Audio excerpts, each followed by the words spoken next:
Bien, hermanos, les voy a invitar que abran su Biblia. Segunda carta de Pablo a los Tesalonicenses, capítulo 2.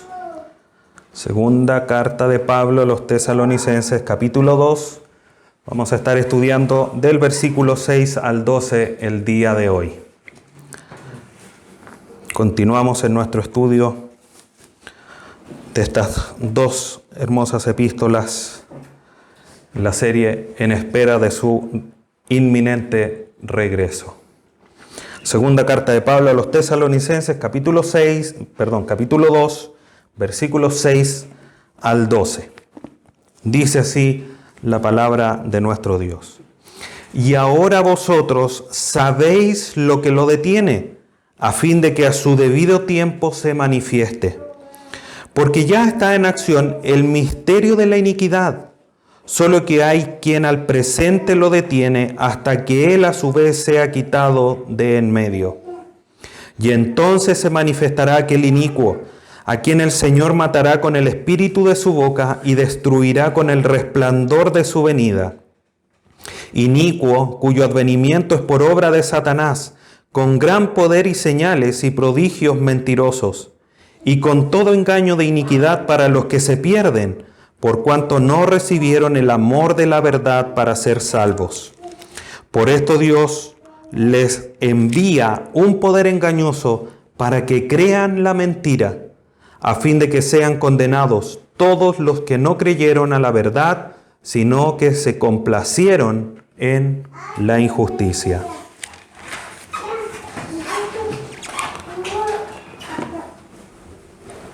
El título de la enseñanza de hoy es La soberanía de Dios en el regreso de Cristo. La soberanía de Dios en el regreso de Cristo. Y quiero iniciar, hermanos, esta mañana citando a Brooke Foss, que dice lo siguiente respecto de este tema. Dice, el juicio de Cristo, el Hijo del Hombre, es la revelación de las cosas como son. Su juicio no cambia los juzgados, simplemente los muestra. El juicio de Dios es la manifestación perfecta de la verdad. En nuestro estado actual, 1000 velos nos ocultan los motivos, los pensamientos, las condiciones que dan el carácter real a los hombres y la conducta de los hombres.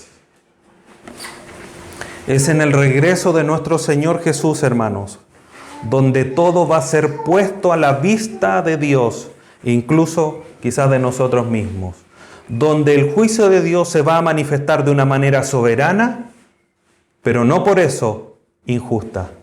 Dios va a mostrar su control absoluto sobre todo, pero de una manera justa, a través y señalando la rebeldía y la dureza y el rechazo de aquellos que se pierden, pero también esa gracia que los que han creído han recibido de parte de Él. Cuando este inicuo, como menciona el texto, y que vimos también en la sesión anterior, en la enseñanza anterior, este hombre de pecado, este inicuo, trae consigo manifestaciones poderosas. Lo vamos a ver en lo que acabamos de leer, pero lo vemos también en el texto que precede y que ya estudiamos. Se va a sentar en el templo de Dios, siendo como Dios para recibir adoración. Eso es una manifestación no solamente de esa iniquidad, de la maldad que hay en su vida, sino que también del poder y del buen carácter que va a tener, porque todo el mundo en el fondo lo va a querer, o gran parte en el fondo, no todo el mundo. Muchos lo van a querer, muchos le van a creer, pero va a manifestar también su poder al sentarse en el templo de Dios. Nuestro deber entonces, ¿cuál es? Tener convicciones firmes respecto del inminente regreso de Cristo. Y por eso Pablo le habla a los hermanos en Tesalónica que están sufriendo estas enseñanzas incorrectas en cuanto al regreso del Señor. Y que Pablo tiene que decirles, ¿acaso ustedes no saben esto? Ustedes conocen esto, nosotros se los enseñamos cuando estuvimos con ustedes. Hoy día nosotros, Dios nos habla y nos dice cuáles son algunos aspectos a través de esta carta que debemos de considerar y tener firmes respecto del inminente regreso de nuestro Señor Jesucristo. Y cuando Él vuelva, cuando nuestro Señor Jesús vuelva, no solamente va a traer salvación para los que hemos creído en Él, que es lo que esperamos, que se manifieste pronto, sino que también va a traer condenación a los que no han creído. Y dentro de todo eso, de toda esa manifestación, no hay ninguna sola acción, ninguna etapa, época, nada que no esté bajo la soberanía y el control de Dios.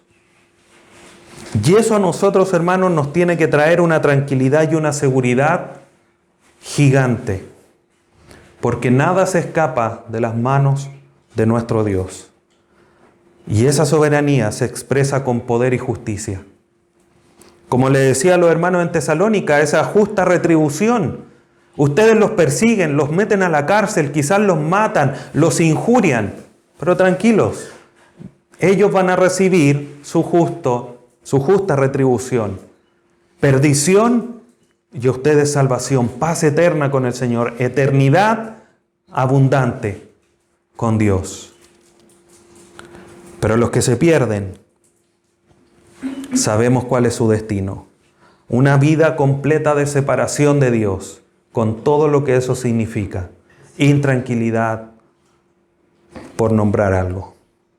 Entonces Pablo, continuando respecto de esta manifestación del hombre de pecado, les recuerda esta hermosa verdad de que Dios está en control de todo, para llevarles en medio de esta intranquilidad, como les decía, no se dejen persuadir y no se pongan inquietos con las falsas enseñanzas.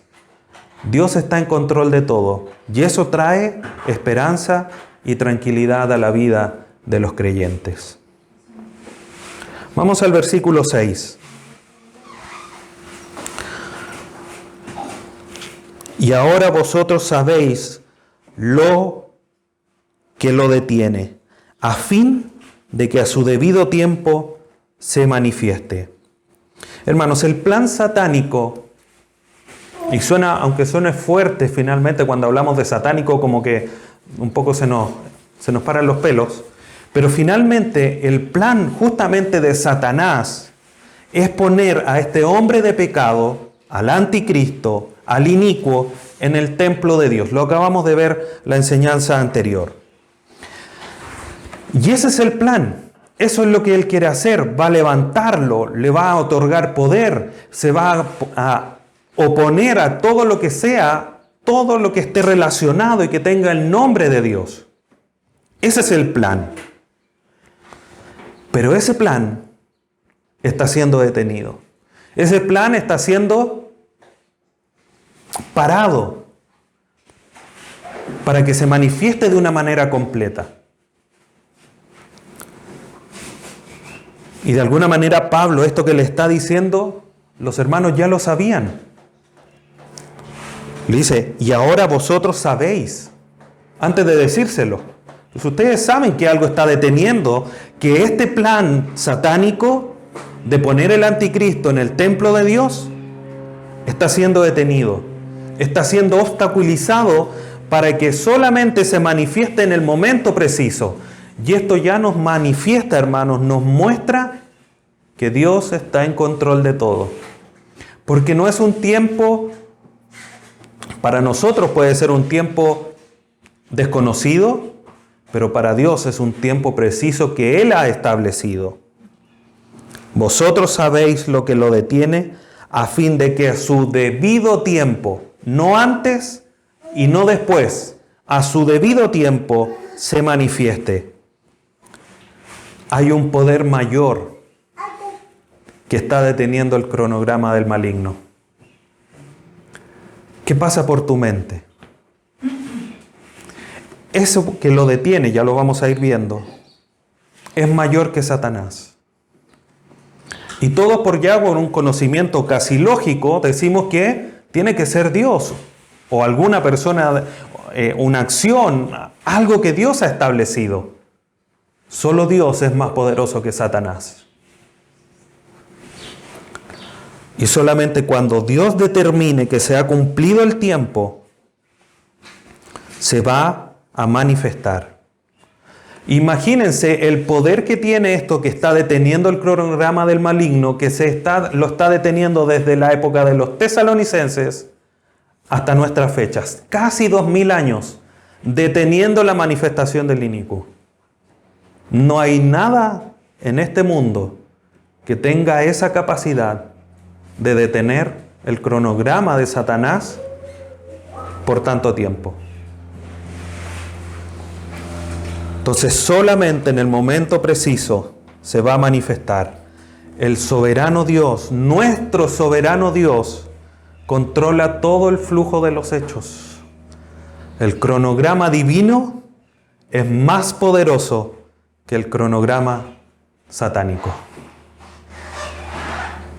Y eso, hermanos, si no nos trae paz y tranquilidad en medio de todo lo que nosotros en esta época nos toca ver y ver cómo la sociedad va en decadencia y cada vez más lejos de Dios, si esto no nos trae paz, no sé qué nos puede traer paz. Si esto no nos hace entender que Dios está en control de todo, no sé qué nos puede hacer entender que Dios está en control de todo. Samuel Pérez Millos comenta lo siguiente: hombres, ángeles y demonios no pueden hacer lo que desean si esto se opone o entra en conflicto con el programa de Dios. Nada. Si queremos apurar la venida del Señor, ¿qué podemos hacer? Nada. Porque Dios lo ha determinado. Y es en el momento preciso que eso se va a manifestar. Este versículo es una muestra maravillosa de esa soberanía de Dios. Porque ahora vosotros sabéis lo que lo detiene, a fin de que a su debido tiempo se manifieste. Versículo 7. Porque ya está en acción el misterio de la iniquidad. En medio de nosotros, hermanos, está bien que el hombre de pecado, que el anticristo no se haya manifestado aún. Pero eso no quiere decir que en medio de nosotros, y desde la época de los hermanos de Tesalónica, no haya un tiempo de iniquidad. Cuando Pablo menciona acá y dice, porque ya está en acción el misterio de la iniquidad, esa palabra misterio viene de misterion, que significa un secreto. El secreto de la iniquidad es algo que no está a nuestra vista, que solamente vemos los resultados, pero no sabemos cuál es esa acción, no sabemos cuál es el agente que está detrás de todo esto. Obviamente lo sabemos a través de las Escrituras, pero nosotros no lo vemos, es un secreto. Es un poder que no se ve a la vista humana. Y eso ya está operando. Juan lo menciona, se levantarán muchos anticristos hasta que el anticristo sea puesto. Antes de este hombre de pecado, muchos contrarios a Dios se han levantado y se seguirán levantando. Es parte de la acción de este misterio de la iniquidad.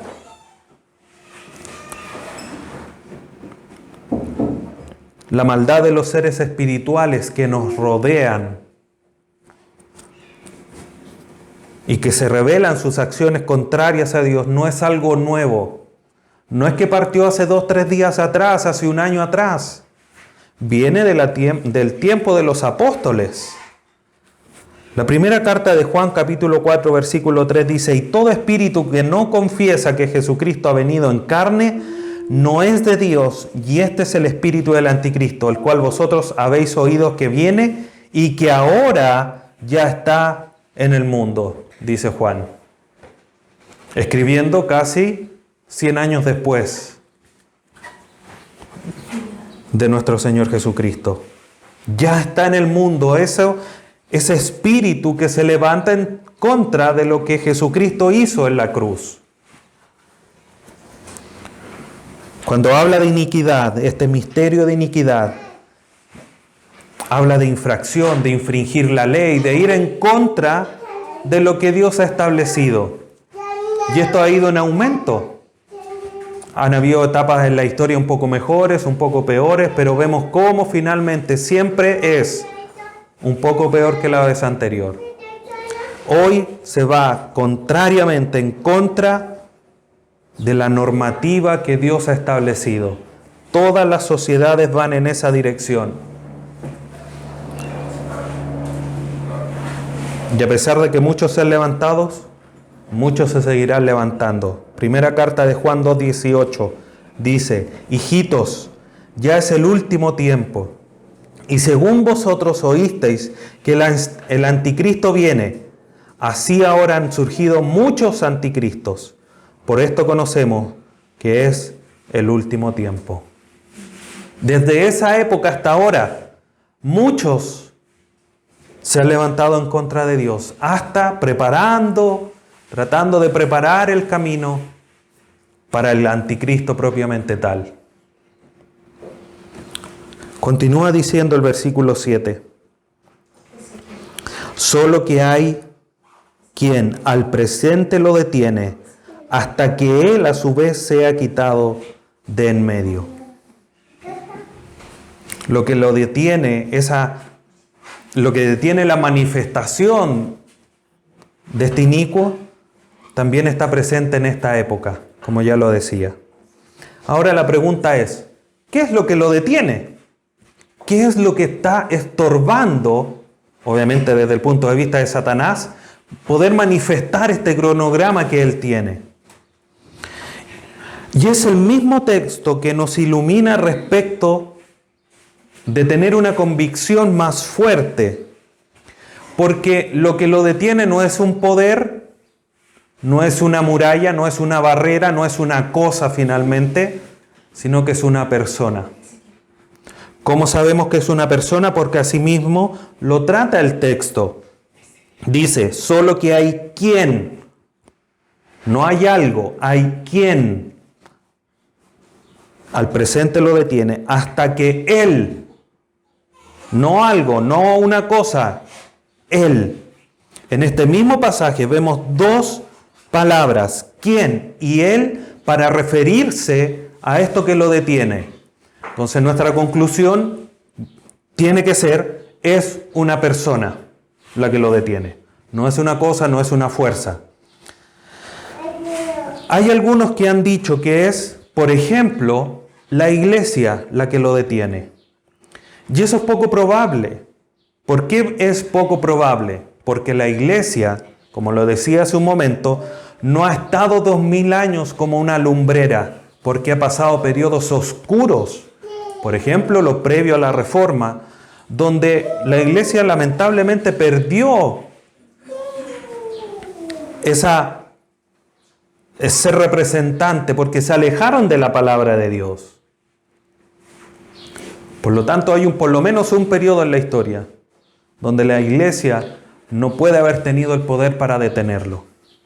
Otros dicen que fueron los emperadores del Imperio Romano en la época del Señor Jesús, incluso cuando fue escrita la carta a los tesalonicenses. Pero tampoco hace referencia, no hay ningún humano que tenga el poder o la capacidad política de restringir justamente el cronograma satánico. Tiene que ser una persona que tenga un poder mayor a Satanás y que tenga una jerarquía mayor que Satanás para detenerlo. Teniendo en cuenta esto, hermanos, es que podemos concluir con cierta firmeza, porque el texto no dice explícitamente que es Él, pero podemos concluir que es el Espíritu Santo quien lo detiene. ¿Por qué? Porque es más poderoso que Satanás, porque es la tercera persona de la Trinidad, porque se mueve en la misma dimensión espiritual. Nosotros no lo podemos ver. ¿Cómo un humano va a accionar en contra de algo que no ve? El Espíritu Santo también es omnipresente, por lo cual lo puede detener en cualquier lugar. El emperador en Roma podía detenerlo en Roma, pero ¿qué pasa con el resto del mundo? En Asia, donde no estaba el Imperio Romano. Debe ser una persona eterna, todopoderosa, y que sea en el mismo ámbito espiritual. Y solo el Espíritu Santo cumple con estos, entre comillas, requisitos para detener a Satanás. Una vez que se complete el tiempo, el Espíritu Santo va a ser puesto a un lado. El texto dice que a su vez sea quitado de en medio. Cuando uno le he quitado es como que lo van a sacar, como que va a ser retirado de la tierra. No puede ser retirado de la tierra porque es omnipresente. Pero se va a quitar del medio. Es como decir, ahora puedes cumplir, haz lo que quieras. Se va a quitar del medio, va a dejar de estorbar el plan satánico en el momento que Dios ha establecido. Por lo tanto, el Espíritu Santo va a seguir estando en la tierra. Porque una vez que la iglesia sea retirada, muchos van a seguir naciendo de nuevo. Y la acción del Espíritu Santo es esencial en la vida de esas personas. Por eso el Espíritu Santo va a seguir estando presente. Solo que va a dejar de cumplir este ministerio de parar, de frenar el cronograma satánico. No porque se le acabe el poder, no porque ya no lo tenga, no porque se cansó, no, sino porque Dios lo ha establecido, que ahora es el tiempo que se manifieste para que se cumpla un cronograma mucho más importante y poderoso, que es el cronograma de Dios. Versículo 8. Y entonces, o sea, una vez que sea quitado de en medio, no antes, no después, cuando sea quitado en el debido tiempo, entonces se manifestará aquel inicuo. Entonces, una vez que el Espíritu Santo se haga a un costado, se manifestará este hombre de pecado, no antes. Quitado el estorbo, lo que era secreto se manifestará y será verdad. Este hombre de pecado se va a levantar, se va a manifestar. Va a ser visto este inicuo, este anticristo. Y esta manifestación del inicuo, a pesar de que va a parecer una victoria del cronograma satánico, solo va a ser una breve manifestación, como ya lo vamos a ver. Continúa diciendo, miren hermanos, versículo 8, y entonces se manifestará aquel inicuo. No dice nada más que solamente que se va a manifestar, porque ¿qué es lo que va a suceder? A quien el Señor matará. Se va a manifestar y el Señor lo va a matar. Un breve periodo de tiempo es el que se va a manifestar este inicuo. A quien el Señor matará con el espíritu de su boca y destruirá con el resplandor de su venida. Una manifestación limitada, breve, porque el Señor Todopoderoso lo va a detener. Primero, ¿qué es lo que va a suceder? Lo va a matar, lo matará. Del griego analosei, que significa consumir o matar, detener con poder. No debemos comprenderlo como que lo va a matar y le va a quitar la vida, porque en Apocalipsis se nos enseña que él va a ser puesto en el lago de fuego, en el lago de perdición, lo cual fue preparado para él, para el anticristo, para la serpiente antigua, como dice Apocalipsis 19.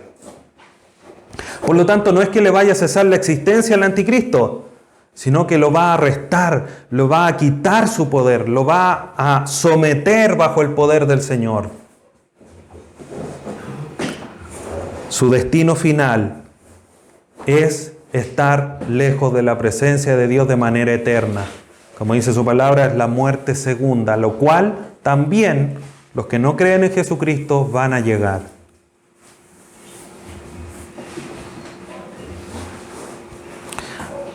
¿Cómo es que lo va a matar? Lo matará con el espíritu de su boca y destruirá con el resplandor de su venida.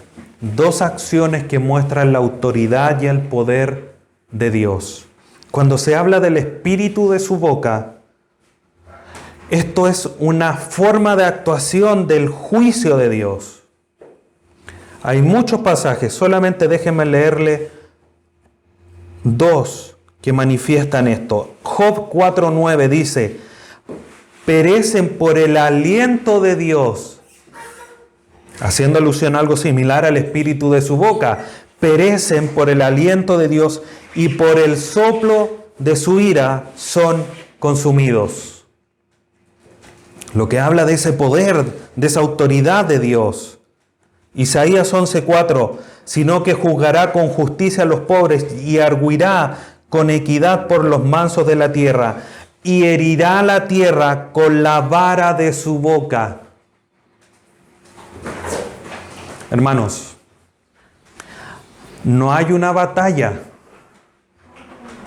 de Satanás, del anticristo con Dios. No hay una batalla. Porque uno, frente a esa situación, uno se imagina un par de espadas y que están peleando, cañonazos por los lados. No.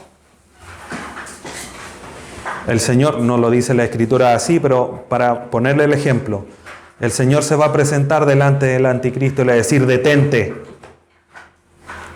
Y se acabó la batalla. No hay guerra. Porque el poder de Dios es tal que con su palabra lo va a detener. No vamos a ver al Señor con una espada batallando. Porque el Señor, con su voz de mando y con su voz de estruendo, lo va a parar en seco. Qué maravilloso, hermanos.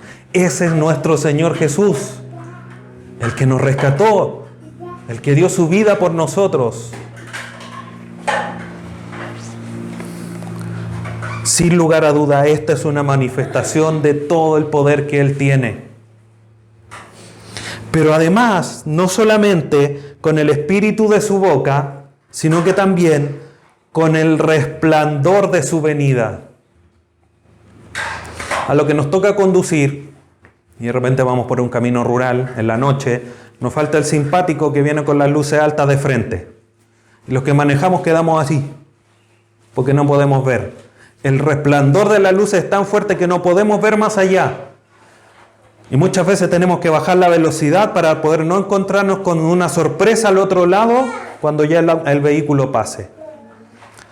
Imagínense al Señor presentándose en su gloria con todo su resplandor delante del inicuo. Y solo con su resplandor lo va a destruir. Solo su presencia. Solo con hacerse presente lo va a destruir. No va a tener que hacer nada más. Hablar y estar presente. ¡Qué poder! ¡Qué majestad! Estas son las acciones, hermanos, singulares por un lado, porque nos manifiestan ese poder y esa gloria que nuestro Dios tiene y que se van a manifestar en soberanía y en justicia con poder delante del inicuo. Y Dios tiene el control de todo esto. Porque cuando Cristo se manifieste, se va a manifestar en el tiempo establecido por Él mismo. Y estas manifestaciones de Cristo, esta segunda venida, obviamente, también están determinadas por Dios. Versículo 9. Inicuo, cuyo advenimiento es por obra de Satanás. Este hombre de pecado, el anticristo, es el resultado de una obra satánica. Apocalipsis 13:2 dice: y la bestia que vi era semejante a un leopardo, y sus pies como de oso, y su boca como boca de león. Versículo 4. Y adoraron al dragón que había dado autoridad a la bestia. Y adoraron a la bestia diciendo: ¿quién como la bestia y quién podrá luchar contra ella? Esta bestia que había sido poder la empezaron a adorar. El dragón le había dado poder. Satanás le va a dar poder a este hombre de pecado.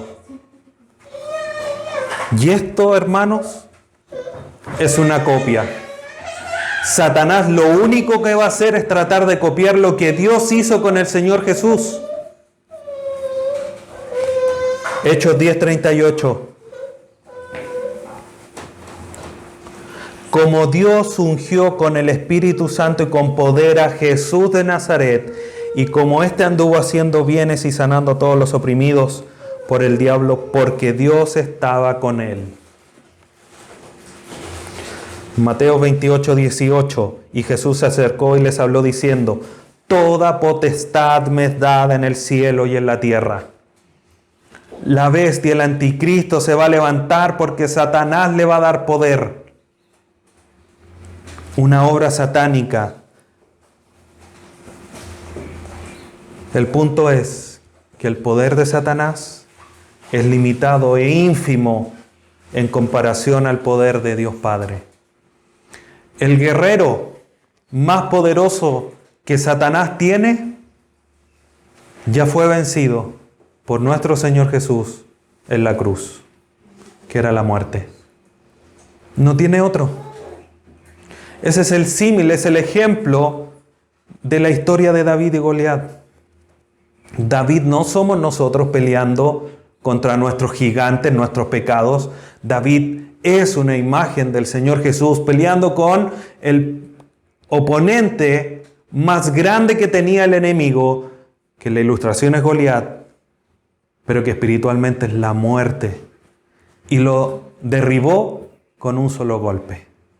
Jesucristo en la cruz derrotó al enemigo más potente que tenía Satanás con un solo golpe.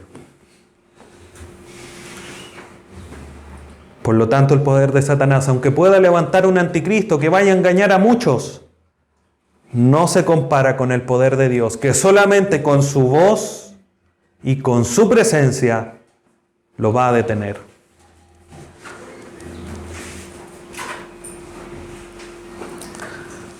Continúa diciendo el versículo 9. Inicuo cuyo advenimiento es por obra de Satanás, con gran poder y señales y prodigios mentirosos. Hermanos, todo lo que Satanás haga va a tener una completa apariencia de verdad. Por eso muchos van a creer en él. Y con esos milagros mentirosos va a engañar a muchos. Mateo 24:24 dice: porque se levantarán falsos cristos y falsos profetas y harán grandes señales y prodigios, de tal manera que engañarán, si fuese posible, aún a los escogidos.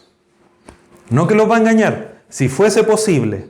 O sea, van a ser tan creíbles, tan verdad esos engaños, que la gente les va a creer. Y van a ser tan potentes que aún, si fuese posible, los creyentes también les creerían. A ese nivel son las obras que este hombre inicuo y todos los falsos van a hacer. Pero, hermanos, esto no es más que una copia, tratando de hacer lo mismo que Dios hizo a través de su Hijo Jesucristo. Hebreos 2:4 dice: testificando Dios juntamente con ellos, con señales y prodigios y diversos milagros y repartimiento del Espíritu Santo según su voluntad.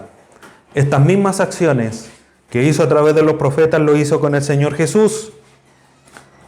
Hechos 2:22 dice: varones israelitas, oíd estas palabras. Jesús Nazareno, aprobado por Dios entre vosotros, con las maravillas, prodigios y señales que Dios hizo entre vosotros por medio de él.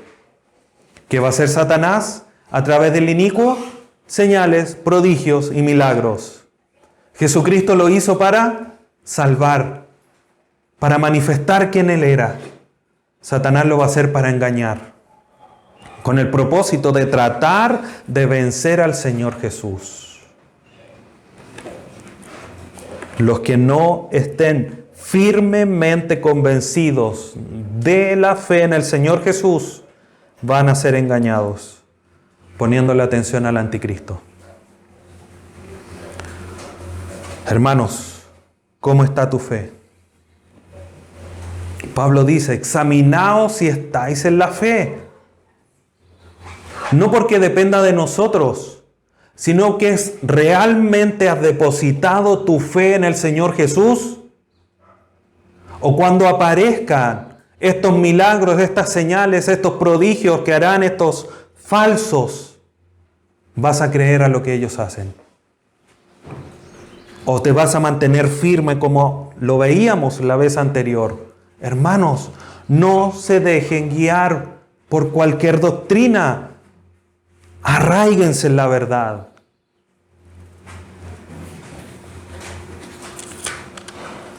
Versículo 10.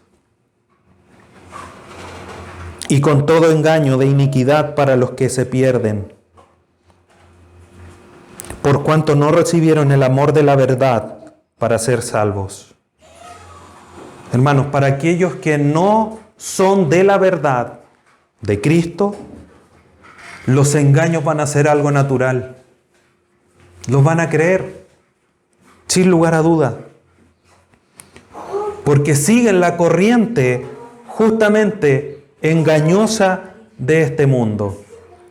Efesios 2 dice, y Él os dio vida a vosotros cuando estabais muertos en vuestros delitos y pecados, en los cuales anduviste en otro tiempo siguiendo la corriente de este mundo, conforme al príncipe de la potestad del aire, al espíritu que ahora opera en los hijos de desobediencia, entre los cuales todos nosotros vivimos en otro tiempo, en los deseos de nuestra carne, haciendo la voluntad de la carne y de los pensamientos, y éramos por naturaleza hijos de ira, lo mismo que los demás. Cuando este hombre se manifieste, todos van a seguir en la misma corriente, viviendo engañados, y va a venir a alguien que les va a potenciar sus engaños. Los que se pierden porque prefirieron el engaño antes que la verdad. Por eso es que van a ser condenados. Romanos 1, 21, 23. Pues habiendo conocido a Dios, no le glorificaron como a Dios ni le dieron gracias, sino que se envanecieron en sus razonamientos y su necio corazón fue entenebrecido. Profesando ser sabios se hicieron necios y cambiaron la gloria del Dios incorruptible en semejanza de imagen de hombre corruptible, de aves, de cuadrúpedos y de reptiles. Frente a la verdad de Dios, de todo poder, prefirieron una imagen corruptible. Por lo tanto, cuando se levante uno que haga milagros y prodigios, van a creer. Porque desde un principio decidieron ir por imágenes corruptibles. Si hubiesen amado la verdad, serían libres. Juan 3:16. Porque de tal manera amó Dios al mundo, que ha dado a su Hijo unigénito para que todo aquel que en él crea no se pierda, mas tenga vida eterna. Porque no envió Dios a su Hijo al mundo para condenar al mundo, sino para que el mundo sea salvo por él.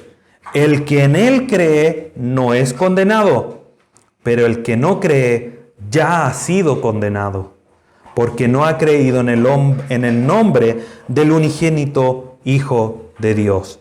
Y esta es la condenación, que la luz vino al mundo y los hombres amaron más las tinieblas que la luz, porque sus obras eran malas.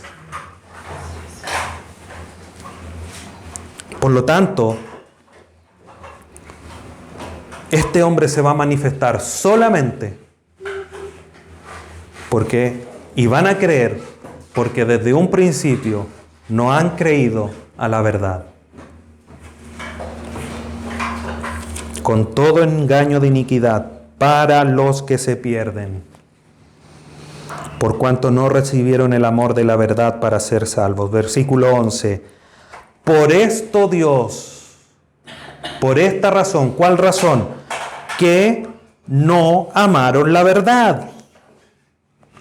Por esto Dios les envía un poder engañoso para que crean la mentira. Hermanos, el rechazo de la verdad lleva a un juicio de Dios. La consecuencia del rechazo es que Dios les envía un poder para ser engañados. Ustedes no quieren amar la verdad, pues tomen. Ahí tienen el poder engañoso. No es que Dios esté determinando que ellos sean engañados, sino que es una consecuencia lo que Dios envía del rechazo a la verdad. ¿Qué sucedió con Faraón? Va a suceder esto, va a suceder acá. No endurezca tu corazón, déjanos libres. No se van. Y Dios endureció su corazón. ¿Dios lo endureció? No, fue una respuesta allá la dureza del corazón del faraón. Los que se pierden y son engañados porque ellos han decidido no obedecer o amar la verdad.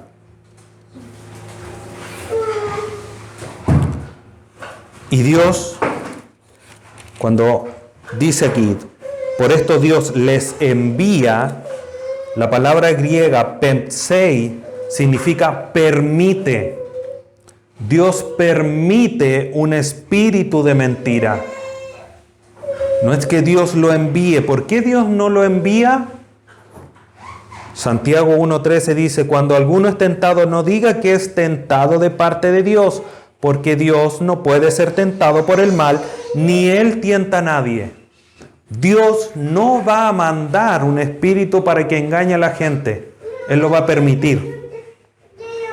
Dijeron, ¿no me creyeron? Bueno, ábranse las puertas para que pasen todos los espíritus engañadores.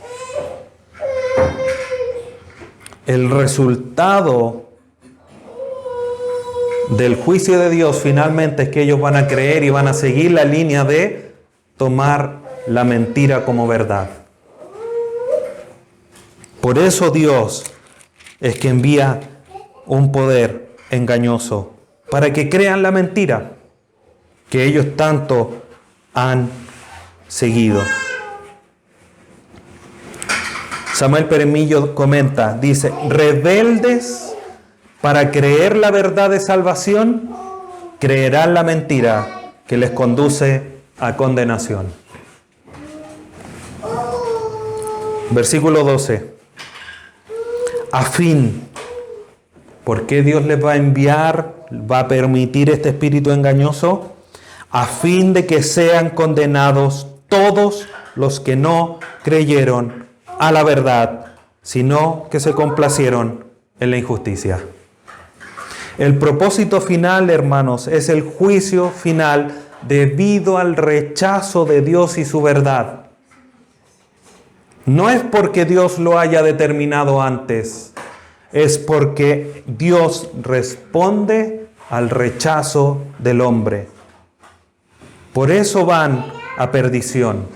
El lago de fuego no fue preparado para los incrédulos, fue preparado para Satanás, para la serpiente antigua, para el anticristo. Los demás van ahí porque rechazaron la verdad. Esta sentencia será justa e imparcial. Serán condenados los que prefirieron la injusticia antes que la verdad. Y no solamente, hermanos, hay un rechazo de la verdad. Miren lo que dice el texto, a fin de que sean condenados todos los que no creyeron a la verdad, sino que se complacieron, se deleitan, hay un gozo en la injusticia, se complacieron en lo que no era la verdad. No es solamente que no quieran la verdad, sino que se deleitan en lo que es contrario a la verdad, la injusticia. Por eso es que son condenados todos los que no creyeron. Ninguno queda. para semilla, como dice mi abuelita. Nadie va a quedar para semilla. Nadie va a quedar. Todos los que no creyeron van a ser condenados. Por lo tanto, la condenación es una total respuesta o una total consecuencia de responsabilidad del hombre.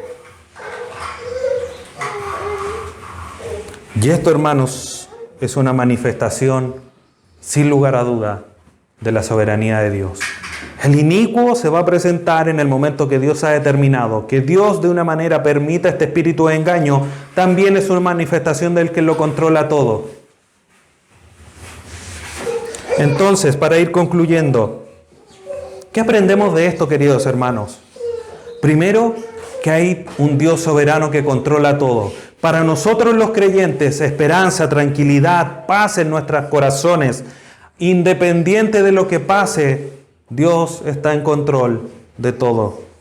Y lo que Dios ha dicho que va a suceder en el futuro va a suceder porque Él lo controla todo. Nada se va a escapar de sus manos. Pero también hay que rescatar que frente al contraste de la soberanía de Dios, hay una responsabilidad humana de creer, de vivir conforme a lo que Dios ha establecido. ¿Qué tranquilidad lleva a tu vida el tema del control soberano de Dios que vemos el día de hoy?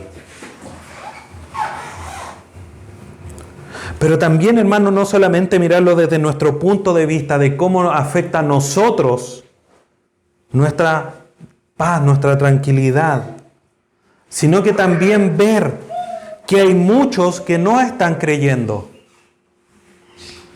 ¿Qué estás haciendo tú por aquellos que aún no creen? Por aquellos que te acompañan en tu trabajo, en tus estudios, quizás en el hogar. ¿Qué estás haciendo?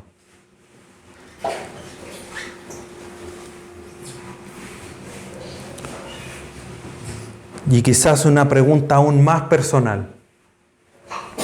¿Cómo se está rindiendo tu vida a quien gobierna de una manera justa y poderosa la historia de la humanidad? ¿Cómo estás sometiendo tu vida a este Dios soberano? El que Él manifieste su soberanía de una manera específica en el regreso de Cristo, como lo estamos viendo ahora, obviamente no limita que Él controla todos los eventos de la historia de la humanidad. ¿Cómo se está rindiendo tu vida? ¿Cómo estás glorificando a Dios en tu vida? ¿Cómo estás esperando el regreso inminente de nuestro Señor Jesús? Que Dios nos encuentre haciendo como Él nos ha mandado. Haciendo su voluntad, amando a los perdidos. Y que en todo el Señor sea glorificado en medio nuestro. Lo voy a invitar que incline su rostro y oremos. Padre Santo, te agradecemos en esta mañana. Porque solamente es por ese control soberano que tú tienes sobre todas las cosas, es que tenemos la certeza de que todo se va a producir tal cual como tú has dicho. De una manera justa, toda poderosa, lleno de autoridad y poder en cada paso de los eventos futuros que han de acontecer. Padre bendito, ayúdanos a mantenernos firmes en la fe, a crear esas convicciones arraigadas en tu palabra para estar firmes frente a los embates de todas las falsedades que puedan golpear nuestra vida. Nosotros podamos estar firmes en ti para que nada nos engañe y poder llegar a tu gloria y ver aún mucho más de lo que tu palabra nos manifiesta en gloria, majestad y poderío. Te damos gracias en esta mañana y te rogamos, Padre bendito, que desde nuestra perspectiva tu regreso no se retarde. Vuelve pronto por aquellos, Señor, que han creído en ti y que tú has rescatado a través de tu Hijo Jesús. Manifiesta tu gloria pronto. Te damos gracias en esta mañana y te glorificamos a través de la obra maravillosa de nuestro Salvador Jesús. Amén.